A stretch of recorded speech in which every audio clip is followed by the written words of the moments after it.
Hey, I am back yet again. Wanted to cover some things that I know are kind of important here. It looks like we're about to get a decent bailout. That's what I think we're seeing and how most people are viewing it. That we're somehow going to get a great bailout. I got to tell you, the bailout we're getting may not be what you're thinking. May not be what you actually want. Some people are fighting and saying, well, if you're a socialist, you don't want Trump to give you money, and if you're a Republican, then you hate socialism, you don't want the money. These things actually don't matter. I mean, obviously, anyone who's hurting is going to take whatever hand up they can take if they're hurting. That makes sense. But I want to talk more about what's actually working. I talked about this early. The first thing I talked about is if I was governor, I brought this up, and if I was president, what I would be doing initially, right away, literally weeks ago. The first thing I mentioned, if you remember one of my first chats, I talked about the idea of allowing immediately local people to start helping out, to make things work, right? To get local people on board doing these things, right? Making the masks, people laughed at me. Making hand sanitizer, people, it's so dumb, why'd you do that? Well, that's happening right now, right? FEMA realized that FEMA can't do everything. And the idea of my governor, Cuomo, we've been thinking we need an Army Corps of Engineers or FEMA to show up is dumb.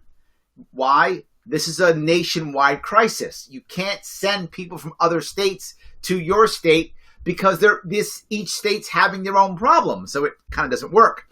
So FEMA doesn't work. So what does FEMA want to do? It basically is telling people, you local people do stuff and we'll pay you. Yeah.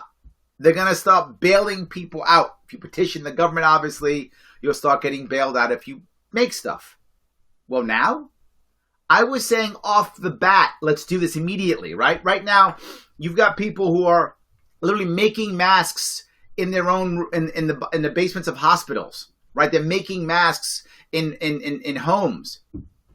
I was saying that a week ago, 2 weeks ago. Right? We should have encouraged that up front. We could have been doing it, but instead doing it via civic associations, right? Our Knights of Columbus, our American Legion, our local churches. We could have been doing that then instead of now doing it now, right? We have some parts of our local reserves who've been now building hospitals out. Didn't I say we should immediately suspend all the DOB, Department of Building rules, so that we can actually have that happening? Suspend these rules to make this happen? How come every time there's an emergency, we've got to spend all this time suspending rules? Why do we have the rules in the first place? That's the entire point. Every time that we have an emergency, we have to start suspending rules, which means you don't need the rules. You can just start having people do this now. That's the entire point. We see it again and again and again. There's a company in Pennsylvania. I think they're called 8 Oaks. I may get that wrong. I'm sure someone will correct me if that's possible. 8 Oaks, which actually decided on their own to start making hand sanitizer instead of, I think they make wine or some of alcohol to make hand sanitizer instead. They decided to just do it on their own. Isn't that what I was talking about? Literally getting people, showing them how, suspending the distillery laws and regulations on distilling alcohol so you can make alcohol to make your own hand sanitizer. Literally what I was talking about. Happening now, but happening weeks late. So now people can't get what they need and more people are going to die because of centralized control. Centralized control. I'm going to list, as I've done many times, all the times that centralized control has worked. Finished. I was talking about decentralizing to allow local people to figure things out, how to do it. And they can. Right? Our assumption is only one way to do things. That's never true ever. So there are many ways of doing things. And the local people could have figured some of those out. Would some have failed? Of course. Some are going to fail now. But now we would have figured it out. A week or 2 weeks earlier, things would have changed. We would have more beds. We would have more masks. We would have more hand sanitizer right now if we just listened to what I said off the bat. That's what I was talking about. That's what we have to work on. Okay. I'm glad it's happening though, at least, right? I guess I shouldn't complain that much. At least it's happening. I hope that we will learn, and you will learn, and our leaders will learn. The second things go bad, decentralize, assist, help, guide those that are in trouble. You can go, the central government can now go to the places that are failing and allowing others to do the right thing and make things better. Makes sense. I talk about it all the time. I'm still not done. I talked about the idea of if I was the president, what I would be doing is having groups, regionalized chats and talks with regional governors. Well, he's doing that now. He's weeks too late. Same thing. Letting them know what's happening, what we can do, which one should help, what rules and regulations can I suspend, what can I end to make your life easier, what can I do to make your life easier. Now we're talking, though, about using laws to force companies to shut down, to force companies to make things. They're already doing it. This happens constantly. If you encourage them to do it, they start doing it. This Pennsylvania company, 8 Oaks, is a perfect example of that. But many companies are doing that now already. If we would have encouraged them earlier, there's no need to pass the law and to nationalize or take over their property. They would have done it anyway. How do we know? They're already doing it. So now we're going to codify and turn what was voluntary into actually force. Now I'm going to take control when there was no need to take control. Still not done. I've been talking about the idea with the real way of bailing people out, and we're doing it the totally wrong way. We're writing checks to people. They will take those checks. They will still lose their jobs. They will still be in trouble, and they will write it, and they will buy something or whatever they'll do with it, and it'll be gone. Terrible idea. Not just that. They're trying to specifically say, well, Larry, 90-day halt on mortgages. What if you don't own a home? One of the biggest parts of our economy is the millennials who go out and spend money on entertainment and things they enjoy. Many of them don't own much. Very few of them own a home. You're not helping any of them. And they're in a gig economy. They're in a gig economy. They don't have jobs. They didn't lose their job. They don't have their gig anymore. So your unemployment insurance isn't going to help them either. The best parts about our economy right now, the strongest parts, I should say, aren't being helped by this bailout. Not just that, we're picking and choosing. We're doing means testing and picking and choosing and deciding who gets what. Why? Data gathering, of course, and cronyism, of course. More bureaucracy, people will fall behind, there'll be rules on how to get this and if you get that. No. If you look at what's already happening, again, companies are doing this already. To show you what I'm talking about. Chevy, the car company, has decided now that you can now have a 7-year loan, 84-month loan. 0 interest, and you can defer your payments for 4 months. They're already deferring payments for 4 months. We're talking about the idea of deferring mortgages for 90 days. We're talking about this already. What was my entire idea? Very simple. Grossly simple and helps everybody. No financial institution in the United States, none, credit card, banking company, car finance, student loan, the government, when you owe the government money, no one can enforce collections or require a payment for 6 months. Period. 6 months. That's all. What does that mean? That means now I don't have to lose my job. Why? My boss doesn't have to pay his mortgage or his rent. My boss doesn't have to pay his credit card bills. My boss doesn't have to pay the note for the leasing for his trucks. He doesn't have to pay that for 6 months. He can, in fact, cut my salary in half. And I don't mind. I can keep my job for 6 months because I don't have to pay my bills. I don't have to pay my credit card. I don't have to pay my car note for 6 months. We can stay functioning.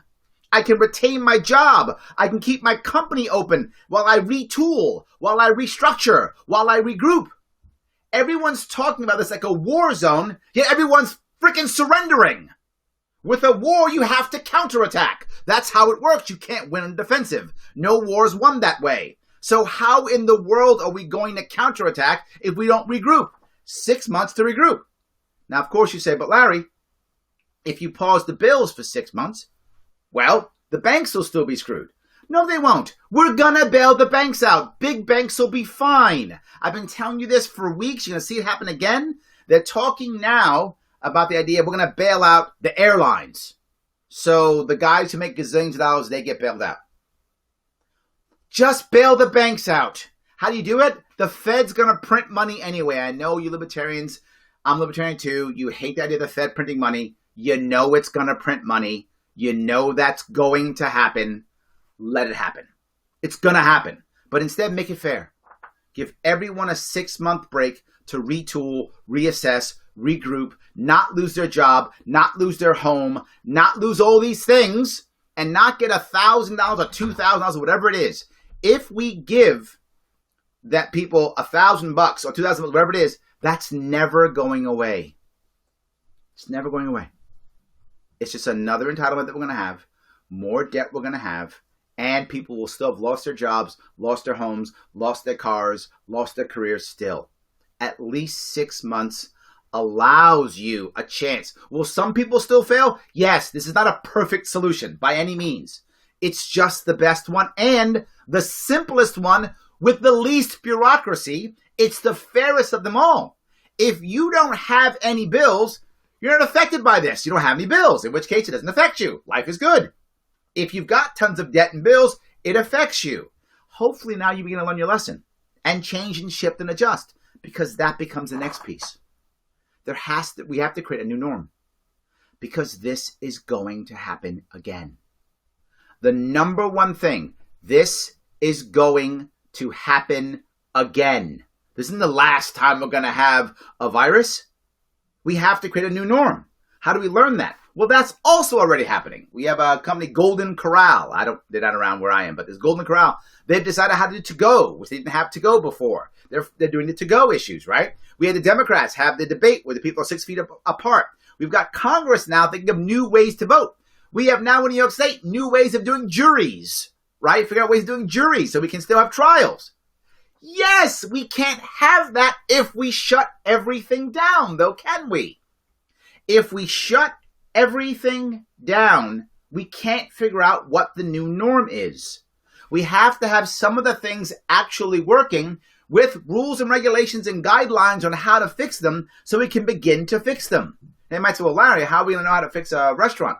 I don't know how, but you know who does? Restaurant owners. Give them a chance. Give them 6 months to figure out how to react. 6 months how to make things safe. 6 months how to make theater safer. It's already happening. All we have to do is encourage it, and we should have encouraged it immediately. If we would have encouraged this immediately, then guess what? We wouldn't be in trouble right now. We'd know what the new norm is. We'd have figured out ways of functioning with when a virus hits. And then when the next virus hits, we shift immediately. Boom! We now go into this mode. This is how we survive immediately and function within this negative environment.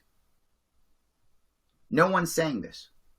What they're saying instead is, let's choose you as a winner, you as a winner, you as a loser, you as a loser, and we'll give some money out so I can bribe for new votes. And now what are you finding?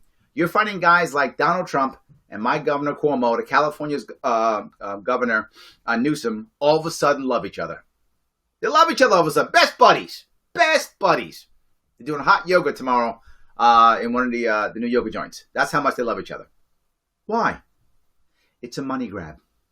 It's a power grab. Sadly, it is a power grab. It is a money grab. Yet again. You want to help American people out. Make it simple as possible. Just bail the damn banks out. You're going to anyway. And instead, give us 6 months to regroup, retool, so we can counterattack in this war. They're calling it a war, and we're surrendering. I don't want to surrender. I don't want to surrender. I want to give the American people, the local people, a way of figuring out how to deal with this and surviving in this environment, because this environment is going to come back. Ask all these people who are scared about viruses what they tell you. This is a bad virus, but it's not the worst one. There's worse viruses out there that we haven't hit us yet and are going to hit us at one point. If we can't handle this one, the next one, just shut the country down. Shut it down. I don't want to surrender. Guys, I'm bugging you on this for a very important reason. Everything I talked about in my previous chats, you're seeing happening right now. I talked about the weakness of this economy and the problem with our debt. 2 years ago when I was running for governor, I brought up all these issues and concerns. I brought up the Fed and the debt. I said when it comes down, there'll be no place to go because the Fed's already been pumping money. And I talked about all these things. I talked about all the pensions. You're going to see that be a problem. But the debt, all those things happening now. It's about millennials, how they don't own anything. Rental economy, rental mindset, happening right now. Everything I talked about is happening now. I'm not trying to play I told you so. I'm trying to play listen and let's learn. Let's learn from this. We don't want the next one to be exactly the same because sadly it has happened to us before and we do exactly the same thing. It is terrible. The bailout that will give us money is not a good thing. It's going to hurt us in the long run. How do I know that? How can I possibly know that? I'll tell you how I know that. The data on everything I tell you about has data or has an example. And the data and example I give you is lottery. Look at lottery winners. People who win the lottery, over 50% are worse off than they started before they won the lottery 5 years later. Worse off. Not better off. Winning the lottery, over 50% hurts people. That's going to happen when we give people lottery money. Same thing. Most of them are going to fail. But if we gave people a 6-month break, they'd have a chance to fix this thing. We could repair. We could shift. We could regroup. We could counterattack. We could retool. We could do that. Give us a chance and it happens. You see people right now, and you all do. You know people who are out there saying, hey, I'm going shopping. Can I help you out? Hey, I got this idea. Can we do this? You see it already happening. You see it now. And instead of us saying, shh, don't do that. Here's money. Shut up. Shut up. Let's let people try. The same thing happened after 9/11. When 9/11 hit, what did President Bush say? He said, shh, we got this. Go shop. That's all he said. He didn't give us a mission. He didn't tell us what to do. Trump, same thing. Cuomo, same thing. Shh, we got you. We'll give you money. Be quiet. Just go home. We'll give you money. Who's saying go off and do something? Who's saying we're here. You're the ones who got to help. Go out and help. Make something happen. You know who's doing it? Libertarians online. Yes, libertarians online are doing it. We're the ones saying go out, do stuff, help people. Be the change you want to see. Go be it. Don't wait for that check to come. Go and do it. We have to be that way now. That's what I want to make sure happens. I'm asking us, all of us, to learn from this. When it happens again, and it will, assuming that there's any money left and we're not so much in debt we're defaulted, assuming that we can, immediately let's make sure that we let the local people release them to try to do the right thing immediately. Some will fail. Most won't. They will teach the others. Don't shut everything else down. Instead, explain the issues and concerns about this virus. What's the distance we should have apart? What should we have masks on? Should we have plastic? What should we have? And then let the individual businesses figure out ways of making that work. If they follow the government regulations, they get a stamp.